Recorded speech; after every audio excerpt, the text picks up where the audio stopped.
Bismillahirrahmanirrahim. Assalamualaikum warahmatullahi wabarakatuh. Allahumma salli wa sallim wa barik wa azim ala habibina wa syafiina wa qurrata ayunina sayyidina Muhammad wa ala ali sayyidina Muhammad. Pagi ini jam setengah 5 lewat 5 menit. Kalau di sini belum subuh. Subuh jam 5 lewat. Suara saya pun kecil, ini enggak besar karena kalau udah akhir malam beginilah, sepertiga malam begini, suara kita nggak bisa besar. Cuma saya mau menyampaikan, sebelumnya kita membaca salawat kepada Rasulullah. Allahumma salli wa sallim wa barik wa azim ala Sayyidina Muhammad wa ala ali Sayyidina Muhammad.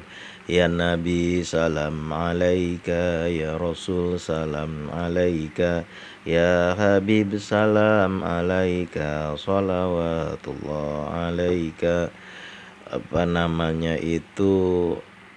Kita membicarakan tentang sesuatu yang di dalam Islam biasanya itu sifatnya preventif atau pencegahan.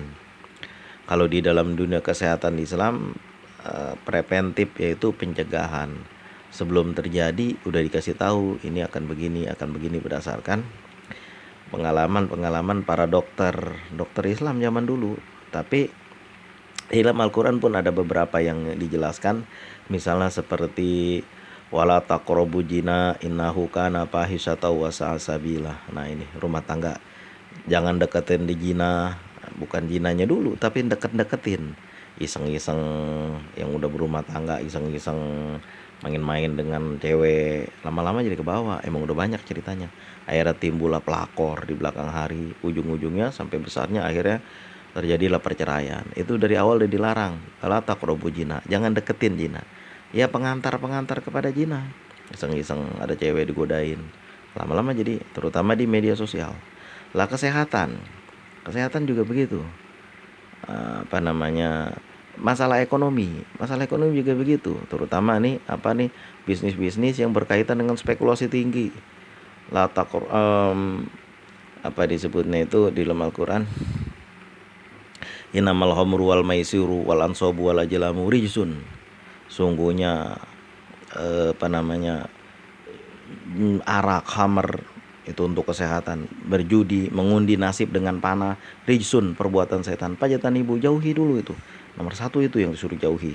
Nah, kemudian di dalam banyak hal, masalah riba juga udah dibilang dari awal-awal untuk dijauhi riba. Karena semuanya itu akan membuat kehancuran dalam ekonomi, dalam tubuh kita, dalam keluarga kita. Maka dari itu disuruh jauhi yang seperti itu. Nah, akibat daripada itu tidak pencegahannya tidak ada. Yang ya udah biasa aja gitu kan, sesuka-sukanya aja. Nah, di dalam Al-Qur'an disebut manittakhadha ilahahu hawahu. Orang-orang yang menjadikan hawa nafsunya sebagai tuhannya, terus dipeturutin. Akhirnya apa, dalam ekonomi udah terlalu boros, nggak besar pasak daripada tiang, akhirnya timbullah pinjem dengan cara apa? Cara riba. Kalau udah riba, udah kena semuanya, udah jalan rezeki kita ditutup. Makanya dari awal manajemen rumah tangga harus diatur, keuangan rumah tangga. Gaji kita berapa? Kalau gaji kita standar UMR sinilah 3,5 juta, mesti kita atur semuanya. Akibatnya nggak ada itu namanya pinjam yang akibatkan riba. Itu banyak sekali tuh kasus-kasus di mana orang-orang yang bertanya kepada saya lantaran seperti itu. Kasus dari mulai pinjam 800.000, ada yang berkembang jadi jutaan, puluhan juta bahkan. Bunganya lagi, akhirnya menjerat leher. Maka dari itu sesuatu kebaikan yang dilakukan tanpa nizam, dia akan dikalahkan oleh kejahatan yang dilakukan dengan nizam. Nizam itu apa ya? Itu manajemen.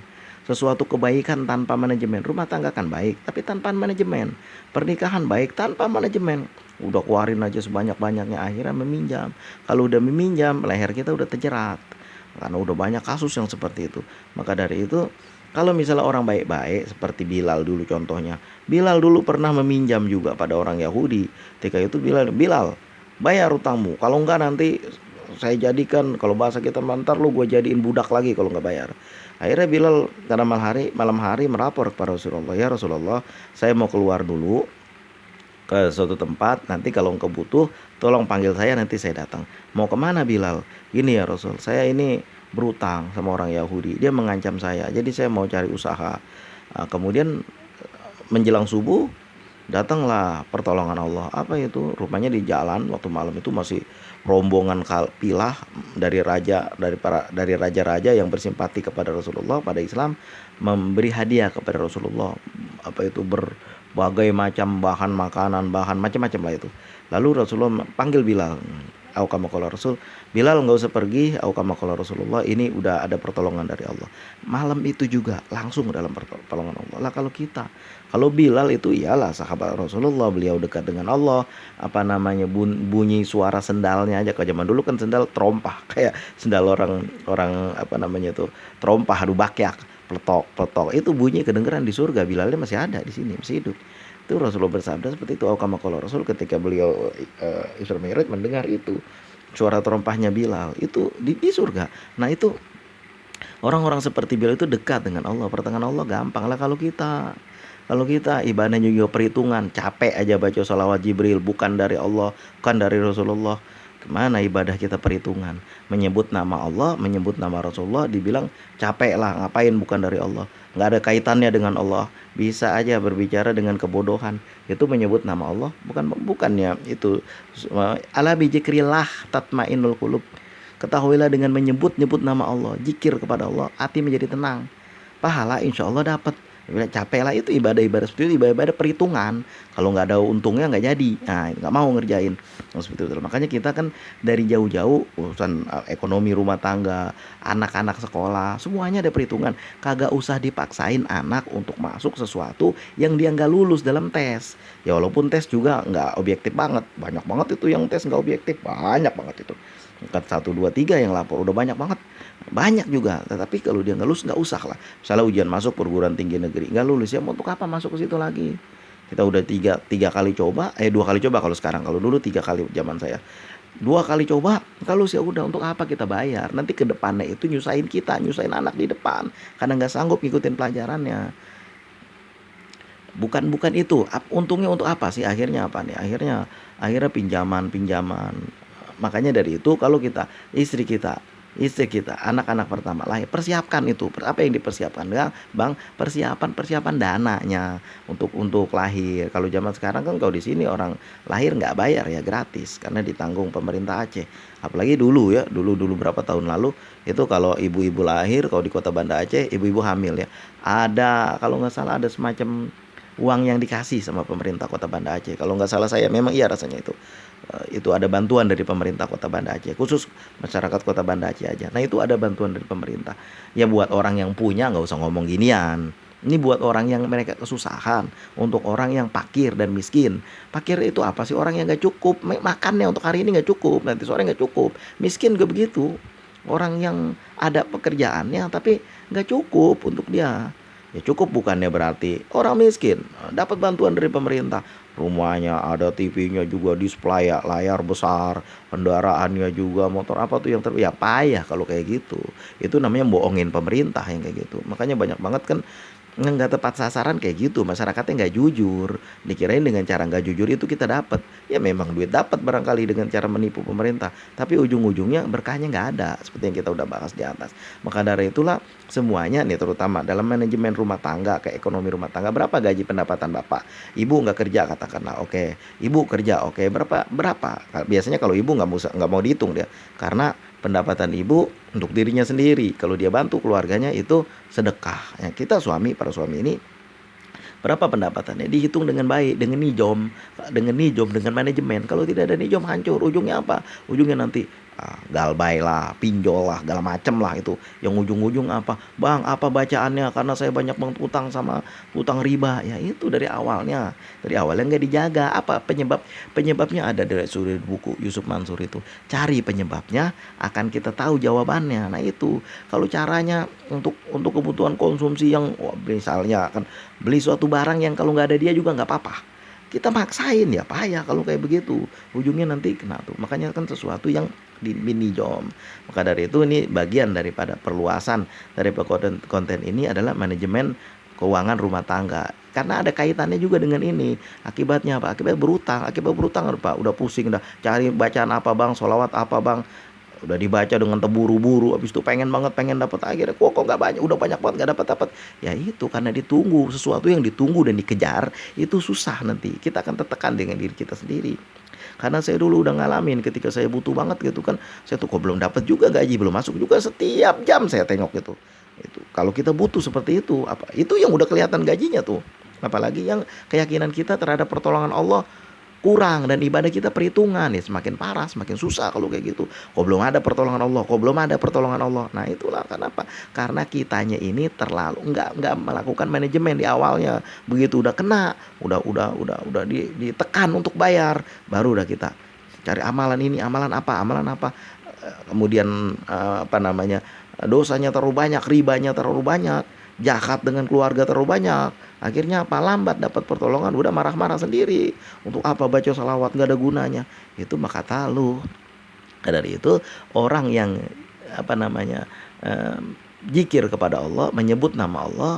Nah, salawat kan menyebut nama Allah, menyebut nama Rasulullah, itu hatinya akan ala dzikrillah tatmainnul qulub, akan tenang. Nomor satu, hatinya tenang dulu. Ketika hati tenang, pikiran terbuka. Lah itu timbullah jalan-jalan. Saya udah berkali-kali itu ketika ketika tenang gitu, ambil tidur-tiduran sambil baca salawat, kayaknya ada bisa nih dibikin ini nih, kayaknya ada nih, kayaknya bisa nih peluang ini nih dibuat nih. Nah itu akan timbul ide-ide seperti itulah kira-kira. Kalau kita aduh bagaimana ini, udah tinggal 2 hari lagi, udah tinggal sejam lagi, itu payah kalau kayak gitu. Karena apa, manajemennya yang kagak ada. Karena saya juga dulu ngerasain begitu, manajemennya nggak ada. Tapi kalau saya kebanyakan ditipu orang, bukan karena kebutuhan, istilahnya apa ya, istilahnya itu hedon, bukan hedon, boros, bukan seperti itu. Tapi kebanyakan nolong orang ditipu. Tapi alhamdulillah selesai juga dengan pertolongan Allah. Barakallahu fikum. Nah seperti Bilal tadi, kalau Bilal kan dia orang dekat kepada Allah, jadi alhamdulillah pertolongan cepat lah. Kalau kita mau bacaan apa kayak, mau sholawat yang bagaimana kita baca, kalau kita terburu-buru, pengennya maksa, pengennya ngatur Allah, ya payah juga kalau kayak gitu. Bahkan diancam-ancam lagi. Kalau Allah lemot, jangan salahin kalau orang musyrik. Ya musyrik aja terserah lu. Mau bagaimana, nggak ada pengaruhnya buat Allah. Kita ini meminta.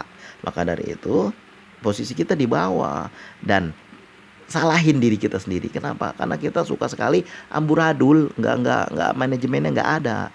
Hidup manajemennya nggak ada. Kapan aja lah gua mau buat. Walaupun kita kerja swasta seperti saya ini, usaha sendiri, tapi tetap aja yang namanya jam kerja sekian. Walaupun nanti di tengah-tengah jam setengah 12-an istirahat dulu tidur, itu nggak ada masalah. Cuma jam kerjanya diatur juga, pengeluaran duit kantor. Walaupun duit kita pegang sendiri, duit kantor pisahin. Nah, ya kalau ada keuntungan ya untuk kepentingan yang lain. Untuk kepentingan makan, berapa keuntungannya, berapa kelebihannya, berapa untuk operasional usaha. Nah itu seperti itu. Kalau enggak kacau semuanya. Itu harus diingat, itu penyebabnya dulu dicari.